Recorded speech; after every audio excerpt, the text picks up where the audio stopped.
Bienvenue sur Africa 24 pour cette nouvelle édition du QG Week-end. Au sommaire de l'actualité à Madagascar, les journalistes dénoncent une tentative d'atteinte à la liberté de la presse. Quelques modifications ont en effet été apportées dans le projet de loi sur la cybercriminalité. En République démocratique du Congo, la rareté des poissons dans la ville de Kalemi a eu de nombreuses conséquences, parmi elles l'augmentation du prix au kilo du poisson frais sur les marchés.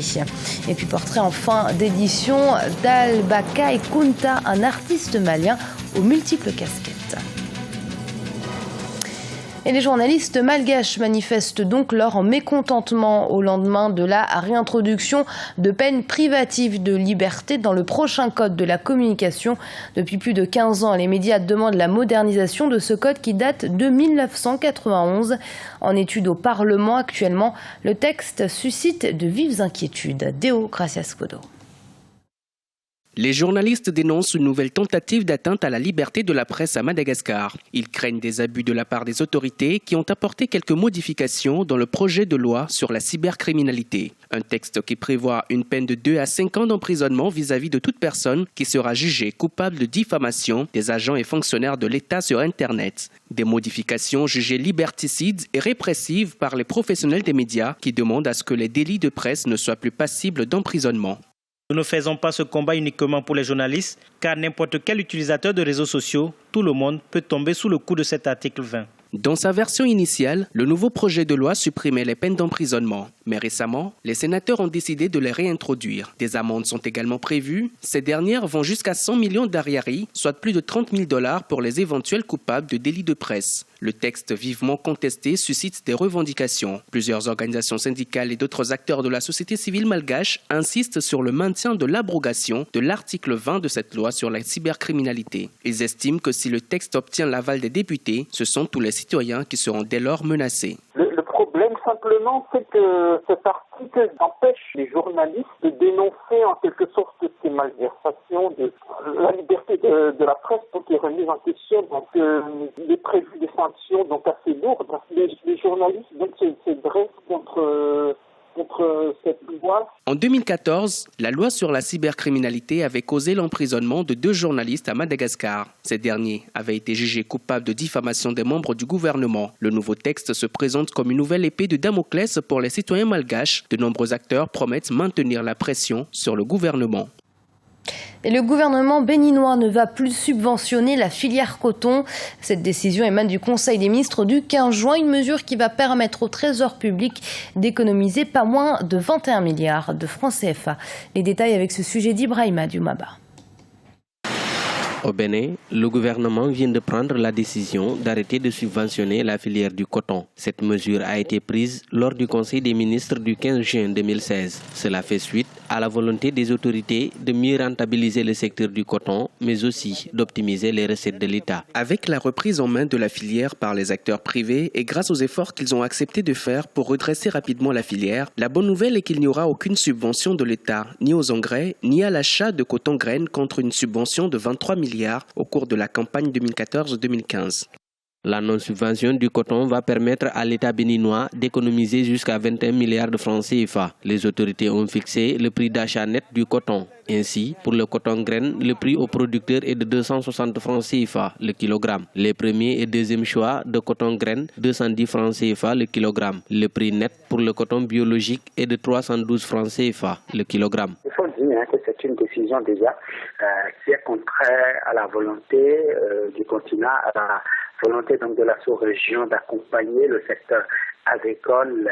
Il faut le dire, l'Union africaine avait déjà demandé que 10% donc du budget général des États africains puisse être alloué au secteur de l'agriculture de façon plus globale. Alors, décider, un pays comme le Bénin, qui jadis vivait du coton, premier producteur au niveau de l'Afrique de l'Ouest, bien avant les années 1985, le Bénin disait donc du coton. C'est donc un pays qui repose essentiellement sa croissance sur l'essor du coton Et donc une décision comme ça aura un impact négatif forcément sur la production. Le secteur du coton emploie à lui seul près de 70% de la population active au Bénin pour une contribution estimée au produit intérieur brut de l'ordre de 20%, ce qui explique l'importance que les autorités accordent à ce secteur. Les recettes de l'État tirées du coton sont évaluées à 200 milliards de francs CFA. Depuis 2012, la production de coton enregistre une augmentation moyenne de 29% chaque année. Rareté des poissons dans la ville de Kalemi en République démocratique du Congo. Les poissons pêchés dans ces eaux ne sont pas en nombre suffisant pour répondre aux besoins de la population de cette ville située au bord du lac Tanganyika. Le vent souffle en abondance sur le lac et occasionne la fuite des poissons avec comme conséquence inévitable la hausse du prix sur les marchés. Reportage Jacques Amboka. Les poissons se raréfient dans le lac Tanganyika. Les pêcheurs artisanaux qui exercent cette activité dans ces lacs, qui portent le nom de cette nouvelle province de la RDC, éprouvent des difficultés à attraper les poissons comme dans le passé. Les vents inhabituels qui soufflent sur le lac Tanganyika occasionnent la migration des poissons dans des endroits enfouis du lac inaccessibles aux pêcheurs. Nous faisons face au vent qui souffle sur le lac et qui nous empêche de pêcher normalement. En même temps, les poissons se cachent de plus en plus. Nous mettons des heures pour pêcher, mais le résultat est presque nul. On n'attrape que des petits poissons. Les difficultés qu'éprouvent les pêcheurs sont ressenties par les revendeurs du poisson dans cette ville de Kalemi, avec comme conséquence la hausse des prix du poisson qui constitue l'aliment de base pour les habitants de Tanganyika. Le vent souffle beaucoup sur Tanganyika, ce qui fait que les pêcheurs ne font plus de bons rendements, avec comme conséquence la hausse du prix sur le marché. Le poisson constitue l'aliment de base dans cette ville. Si le poisson est rare, nous sommes en difficulté. Les vents s'élèvent sur le Tanganyika là. Maintenant, on ne pêche plus, les poissons s'augmentent du prix. Ici, dans notre province, nous sommes ici pour les poissons. S'il n'y a pas de poissons, nous sommes vraiment en difficulté. La situation que connaît la pêche artisanale dans le lac Tanganyika n'est pas un cas isolé. Liée au dérèglement climatique, elle risque de perdurer longtemps, estiment les scientifiques. Iker suspend temporairement ses vols à destination de Pointe-Noire. Équatorial Congo Airlines, la compagnie aérienne de la République du Congo, n'effectue plus cette liaison jusqu'à mi-juillet 2016. Le problème technique d'un des Boeing 737-700 de la compagnie serait à l'origine de cette décision. Les passagers seront donc transportés sur les avions de Transair Congo. L'effervescence de la littérature au Mali, d'Amadou Hampâté-Bâ à Seydou Badiane, l'amour de l'écriture ne surprend guère dans ce pays de grande tradition orale. Albakay Kounta, octogénaire, fait lui aussi partie du cercle de ces intellectuels maliens. Il est un romancier, poète, mais aussi peintre et aspire à d'autres horizons. Son portrait nous est proposé par Mokhtar Bari, notre correspondant au Mali.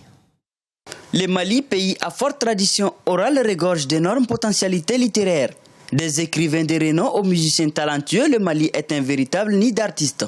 Aujourd'hui encore, des écrivains continuent dans les sillages des aînés. Albakay Kounta est de ceux-là. Albakay Kounta trempe sa plume pour produire des romans et des poésies. Enseignant des carrières, il a sillonné le Mali qui l'a beaucoup inspiré. Pour lui, l'écrivain est celui qui s'inspire de sa société. Je pense que ce qu'il faut faire, c'est surtout que l'écrivain s'inspire du terroir, pour enlever les valeurs qu'il y a là-dedans et les mettre à la disposition du public et surtout des enfants, en ce qui me concerne. Parce que moi, j'ai commencé ma carrière pour être instituteur. Et alors, instituteur, ça veut dire beaucoup de choses. Ça, c'est un état d'esprit. Auteur de 41 œuvres littéraires composées de romans, de poésie, de contes ou de nouvelles, Albakay Kounta, natif de Tombouctou, ville littéraire par excellence, pense que la littérature n'a pas perdu ses lettres de noblesse. Pour lui, si les jeunes ne lisent plus, ce sont les écrivains qui refusent de s'adapter au temps de ces derniers. Moi, je crois simplement que les jeunes et les moins jeunes ne trouvent pas dans l'écriture l'expression de leur environnement. Parce qu'on lit, on s'intéresse à ce qui vous intéresse dans votre vie pour pouvoir connaître ce qui se passe ailleurs ou même ce qui se passe autour de vous. Ils n'ont pas ça, je pense. Donc, Il faut que les écrivains traitent de leur environnement. L'enfance, la solidarité, l'éducation, la politique sont entre autres thèmes abordés dans ses œuvres. Passionné d'architecture, l'écrivain est aussi peintre. Son prochain projet s'est lancé dans le 7e art pour mieux diffuser ses messages. Et ce journal a été préparé par l'ensemble de la rédaction. Merci de l'avoir suivi. Restez sur Africa 24. Dans un instant, une nouvelle édition de l'information.